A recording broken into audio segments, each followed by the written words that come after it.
Национальный лидер туркменского народа Гурбангулы Бердымухамедов проинспектировал строительство второй очереди города Аркадаг. Главный акцент на создании мощного медицинского кластера, который будет работать на экспорт. Город Аркадаг, который уже называют центром современных технологий Центральной Азии, переходит от жилищного строительства к индустриальному. В центре внимания председателя Халк Маслахаты Туркменистана Гурбангулы Бердымухамедова сегодня производственные площадки, где будут выпускать лекарства и медизделия.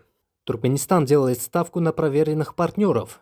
В обсуждении проектов приняли участие топ-менеджеры крупнейших корпораций из Японии и Южной Кореи, Sumitomo и EM Korea.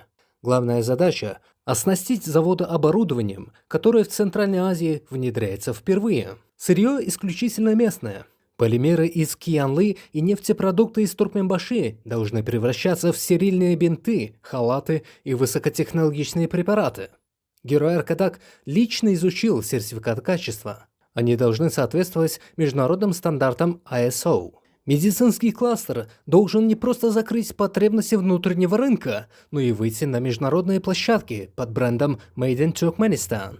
Как отмечалось, сначала граждане страны должны быть полностью обеспечены качественными препаратами, а остальное следует отправлять на экспорт. Социальная сфера тоже получит обновление. Одну из школ города преобразуют в специализированный языковой центр. Здесь будут готовить абитуриентов для поступления в зарубежные вузы на программы бакалавриата и магистратуры. Цель – воспитать поколение специалистов, способных работать с теми самыми научными достижениями, которые сейчас внедряются в Аркадаге. Вторая очередь строительства города – это не только новые здания, но и тысячи рабочих мест в высокотехнологичном секторе.